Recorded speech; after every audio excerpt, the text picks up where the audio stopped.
இந்த ஆண்டும் ஆளுநர் உரையை வாசிக்காமல் பேரவையை விட்டு வெளியேறிய நிலையில் 2 தீர்மானங்களை முதலமைச்சர் மு.க.ஸ்டாலின் பேரவையின் முன்பு கொண்டு வந்திருக்கிறார்.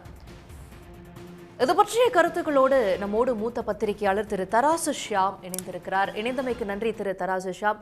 மீண்டும் மீண்டுமா என்று சொல்லக்கூடிய அளவில் இந்த வருடமும் ஆளுநர் உரையை படிக்காமல் வெளியேறியிருக்கிறார். தமிழ்நாட்டின் மரபுப்படி தமிழ்தாய் வாழ்த்து இசைக்கப்படுவதுதான் வழக்கம். அதற்கு எதிராக ஆளுநர் இருக்கிறாரா, இல்ல தேசிய கீதத்தை தூக்கி பிடிப்பதற்காக இதை செய்கிறாரா, வேண்டுமென்றே தமிழ்நாடு அரசு நடவடிக்கைகள் மீது அவருக்கு ஒரு துவேச மனப்பான்மை இருக்கா? 2 நாளைக்கு முன்பு ஒரு கூட்டத்தில் ஒரு மேடையில பேசும்பொழுது தமிழ்நாடு அரசு வளர்ச்சியை பற்றி அவர் விமர்சித்திருக்கிறார். இது போன்ற செயல்கள் எதை உணர்த்துது? இந்த தீர்மானத்தை எப்படி பாக்குறீங்க? இது போன்ற செயல்கள் நமது ஆளுநர் ஆளவந்தாராக நடந்து கொள்ள முயற்சிக்கிறார் என்றுதான் உணர்த்துகிறது. பிரிட்டிஷ் காலத்துல கவர்னர் என்பவர் உண்மையிலேயே ஆள வந்தார். ஆனால் நாம் சுதந்திரம் பெற்று நமது அரசியல் சாசன அமலுக்கு வந்த பிறகு கவர்னர்கள் ஒரு அலங்கார பொம்மை, அவ்வளவுதான். இன்னும் சொல்ல போனால் பிரசிடென்ட், வைஸ் பிரசிடென்ட் கூட எலெக்ஷன் இருக்குங்க. எம்பிக்களோ எம்எல்ஏக்களோ கூட்டாகவோ தேர்ந்தெடுப்பாங்க. கவர்னர் நியமன பதவி. அதாவது மத்திய அரசு யாரை விரும்புகிறதோ அவர் ஆளுநர், எந்த மாநிலத்தில் வேண்டுமானாலும். ஆனால் ஒவ்வொரு மாநிலத்துக்கும் சட்டமன்றம் இருக்கு. இந்த சட்டமன்றம் எல்லாமே அந்தந்த மாநில சட்டமன்ற ரூல்ஸ் அண்ட் ப்ரொசீஜர்ஸ் அதன்படிதான் நடக்க முடியும். இது கர்நாடகாவாக இருந்தாலும் சரிதான், தமிழ்நாடாக இருந்தாலும் சரிதான், இதான் விதி. இதுல இந்த ரூல்ஸ் அண்ட் ப்ரொசீஜர் தமிழ்நாடு சட்டமன்றத்துக்கு எதிலிருந்து வருதுன்னா 1952 இருந்து வருது. அதாவது ஒன்றுபட்ட மதராஸ் ராஜதானியாக நம்ம இருந்த பிறகு. அதுபோல பல மாநிலங்கள் பிரிந்து போயின, தமிழ்நாடு மட்டும் எஞ்சிய மாநிலமாக இருந்தது. நம்ம அதை தொடர்கிறோம். இதற்கு பிறகு அண்ணா காலத்துல நம்ம தமிழ்தாய் வாழ்த்து இசைத்தல் கொண்டு வந்துட்டோம். அதற்கு பிறகு கலைஞர் காலத்துல தமிழ்தாய் வாழ்த்து இப்படி இருக்கணுங்கிறதெல்லாம் கொண்டு வந்து அதெல்லாம் மரபாயிருச்சு. எப்போ?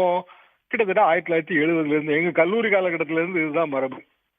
ஆளுநர் அதை மாற்ற முயற்சிப்பதே அறிவீனம். என்ன காரணம்னா, ஒரு சபை என்பது ஒன்று சபாநாயகருக்கு கட்டுப்பட்டது, இரண்டாவது அந்த சபையின் ரூல்ஸ் அண்ட் ப்ரொசீஜருக்கு கட்டுப்பட்டது. அதுல ரொம்ப தெளிவாகவும் இருக்கிறது. எது முதலில் வாசிக்கப்பட வேண்டும் கவர்னர் உரையின் போது, எது இறுதியில் வாசிக்கப்பட வேண்டும், நிறைவாக வாசிக்கப்பட வேண்டும் என்பதிலையும் தெளிவாக இருக்கிறது. அப்படி என்றால் இந்த ஆளுநர் ஏன் இவ்வாறு செய்கிறாருங்கிற கேள்விதான். 2022 இவர் உரையை வாசிச்சார்ல, இதே ஆளுநர் ஆர்.என். ரவி அவர்கள் இதே சட்டமன்றத்துல முதல் கூட்டத்தொடரின் போது அவர் வாசித்தார். 2021 திமுக ஆட்சி, 2022 இவர் வாசிச்சார். வாசிக்கும் போது இந்த அப்ஜெக்ஷன் எதுவுமே அவர் சொல்லலையே. அப்ப 2022 அவருக்கு தேசிய கீதத்தின் மேல அக்கறை இல்லாம போயிருச்சா? இல்ல Tamil Nadu assembly rules and procedures தெரியாம போச்சா? அப்புறம் 2 வருஷமா இந்த பிரச்சனையை கிளப்பிட்டே இருந்தாரு. போன வருஷமும் அதுக்கு முந்தின வருஷமும் ரொம்ப சிவியர் ஆயிடுச்சு. அதுபோக உரையின் பல பகுதிகளை நீக்குதல், அவரை சேர்த்து படித்தல், இதெல்லாம் பெரிய அப்ஜெக்ஷன்ஸ் எல்லாம் வந்துருச்சு. அப்படியா இருக்கும்போது இந்த ஆளுநர் இப்படி நடந்து கொள்வதில் எனக்கு ஆச்சரியப்படுவதற்கு எதுவுமே இல்லை. ஒரு சட்டமன்றத்திலிருந்து எதிர்கட்சிகள் வெளிநடப்பு செய்வதை நாம் பார்த்திருக்கிறோம். பல்வேறு பிரச்சனைகளை எழுப்பி எல்லா கட்சிகளையும் எதிர்கட்சிகளாக இருக்கும்போது வெளிநடப்பு செய்திருக்கின்றன. ஆனால் ஆளுநரே வெளிநடப்பு செய்வதுதான் தமிழ்நாட்டு வரலாற்றில் ரொம்ப புதுமையாக இருக்கிறது. சென்னாரெட்டி அவர்கள் ஜெயலலிதா அவர்களோடு மோதல் போக்கோடு இருந்த காலத்தில் கூட அவர் இவ்வாறு செய்தது இல்லை. ஆளுநர் மாளிகையின் மரபுக்கு கூட இது எதிரானது. He is not fit to be a governor. இதை ஒரு நாள் செய்தியாக கடந்து விட முடியாது அப்படின்னு முதலமைச்சர் சொல்றாரு. நான் அண்ணா கலைஞர் வழியில தான் இதை பின்பற்றிட்டு இருக்கிறேன். ஆட்டுக்கு தாடியும் நாட்டுக்கு ஆளுநரும் எதற்கு என்பதைத்தான் பின்பற்றிட்டு இருக்கிறேன் அப்படிங்கிறதையும் சொல்றாரு. தொடர்ந்து ஆளுநர் இது போல நடந்து கொள்வதை எப்படி எதிர்கொள்ளணும் ஒரு அரசு?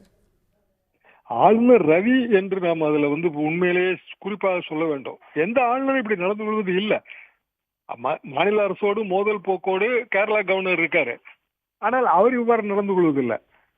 ஏனென்றால் இவர் பொது மேடைகள்ல தமிழ்நாடு அரசை விமர்சிக்கிறாரு. சொல்ல போனால் by order of the governor தான் நம்மளோட மரபே, by order of the governor.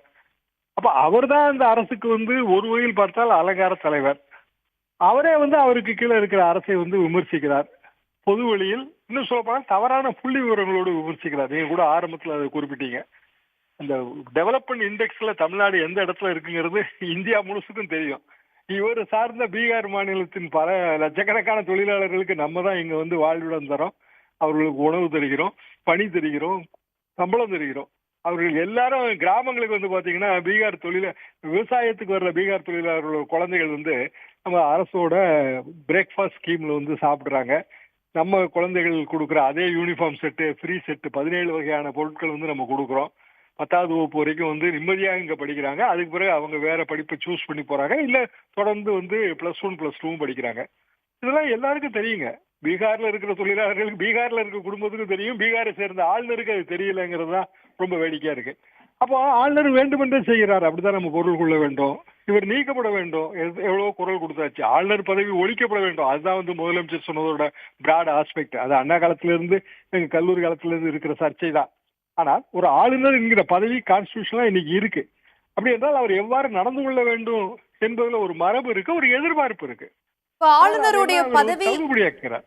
கான்ஸ்டிடியூஷன்ல இருக்குன்னு நீங்க சொல்றக்கூடிய இதே வேளையில தான் இன்னொரு கேள்வியும் எழுது. முதலமைச்சர் சொல்றாரு ஆளுநர் உரையை நீக்குவதற்கு நாடாளுமன்றத்துல வலியுறுத்தப்படும், இதுல ஒரு அரசியலமைப்பு சட்ட திருத்தம் கொண்டு வரப்படணும் அப்படிங்கிற விஷயத்தையும் வலியுறுத்துறாரு.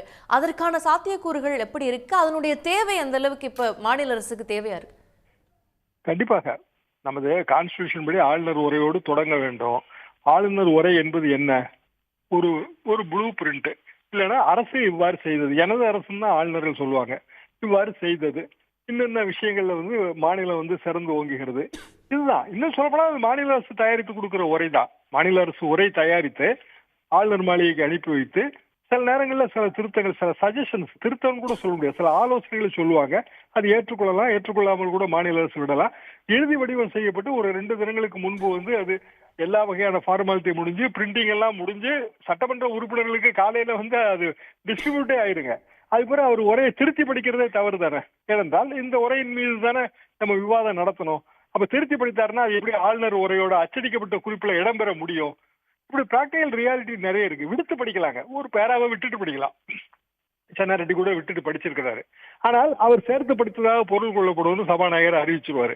திருத்தி படிப்பது என்பது பெரிய தவறு. காரணம், சபையை நடத்த முடியாது அதுல. அப்ப ஆளுநர் உரைக்கு நம்ம நன்றி தெரிவித்து தீர்மானம் நிறைவேற்றும் போது அவர் திருத்தி படித்த உரைக்கு எப்படி வந்து நன்றி தெரிவிக்க முடியும்? இப்படி நிறைய பிரச்சனை இருக்கு.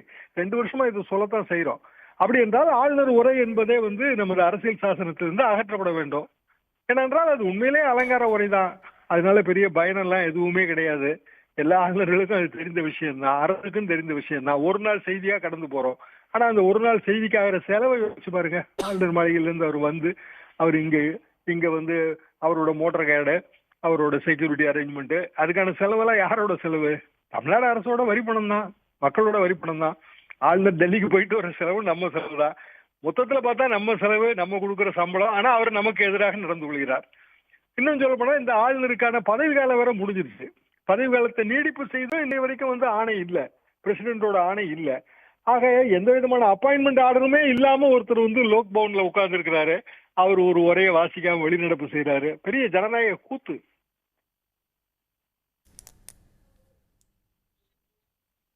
நிச்சயமா இப்ப இவ்வளவு செலவு செய்யறோம், அதையெல்லாம் கணக்குல கருத்துல கொள்ளணும், மக்களுக்கு எதிராகவே அவர் நடந்துக்கிறாரு அப்படின்னு சொல்றீங்க. இவ்வளவு ஆண்டு முழுக்க அவருக்கு இவ்வளவு செலவுகள் அரசாங்கத்திலிருந்து ஒதுக்கப்பட்டு செய்யப்படக்கூடிய சூழல்ல கூட ஆண்டின் தொடக்கத்துல நிகழ்த்தக்கூடிய ஒரு நாள் அந்த ஒரு சில நொடிகள் அந்த ஆளுநர் உரையை கூட அவர் நிகழ்த்தல அப்படின்னா அப்ப அந்த பதவிக்கான நோக்கம் என்ன இருக்கு?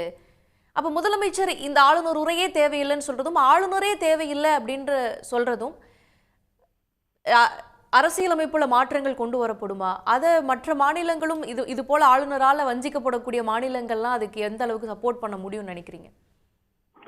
நான் இது பற்றிய டிஸ்கஷன்ஸ் நம்ம வந்து தமிழ்நாடு அரசாங்கத்தின் சார்பில் கலைஞர் அவர்கள் முதல்வராக இருக்கும் போதிலிருந்தே ஆல் இந்தியா லெவல்ல நம்ம எழுப்பியிருக்கோங்க. பல்வேறு கமிஷன்கள் போடப்பட்டிருக்கின்றன.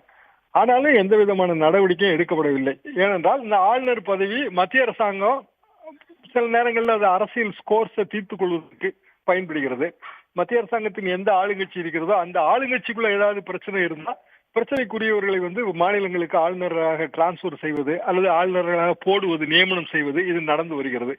எனவே டெல்லி வந்து எப்போதுமே ஆளுநர் பதவியை விட்டுக் கொடுப்பதற்கு அல்லது ஆளுநர் பதவி வேண்டாம் என்று ரத்து செய்வதற்கு தயாராக இல்லை. இது சுதந்திர இந்தியாவின் சாபக்கேடு. ஆனால் ஒரு ஆளுநருக்கான செலவுன்னு பாத்தீங்கன்னா கோடிக்கணக்கான ரூபாய் வருங்க. சம்பளமே பல லட்சக்கணக்கான ரூபாய். அது போக இந்த ஆளுநரோட சிறப்பு என்ன அப்படின்னா, இவரே நிறைய பரிசுகளை வந்து இன்ஸ்டியூட் பண்ணுவாரு. எல்லாத்துக்கும் நம்ம செலவு பண்றோம். அதுக்கெல்லாம் எந்த அப்ரூவலும் கிடையாதுங்க. அவர் நினைச்சா ஒரு பரிசு கொடுக்கறதுக்கு ஒரு விழா நடத்துவாரு.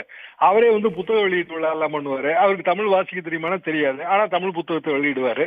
இப்படி ஆளுநர் மாளிகையின் தண்ட செலவுகள் பெரும்பட்டியல். குறிப்பாக இந்த ஆளுநர் வந்தவர்கள், நானும் சென்னாரெட்டி அவர்கள் காலத்துல ராஜ்பவன்ல பணியாற்றி இருக்கிறேன். அங்க இருக்கிற விஷயங்களை நான் நன்கு அறிந்தவங்க. ஆனால் இவர் எடுத்துக்கொள்கிற எல்லாமே இவ்வளவு மோசமாக இருக்கிறது. அதனாலதான் நான் ஆரம்பத்திலிருந்தே குறிப்பிட்ட இந்த ஆளுநர் ஆள வந்தாராக நடந்து கொள்கிறார். நிச்சயமாக ஜனநாயக நாட்டுல இதெல்லாம் கேள்விக்குள்ளாக்கப்பட வேண்டிய விஷயம் தான். உங்களுடைய கருத்துக்களை பகிர்ந்து கொண்டமைக்கு நன்றி திரு தராசிஷ் ஷியாம். உடனுக்குடன் செய்திகளை தெரிந்து கொள்ள சன் நியூஸ் பெல் ஐகானை கிளிக் பண்ணுங்க.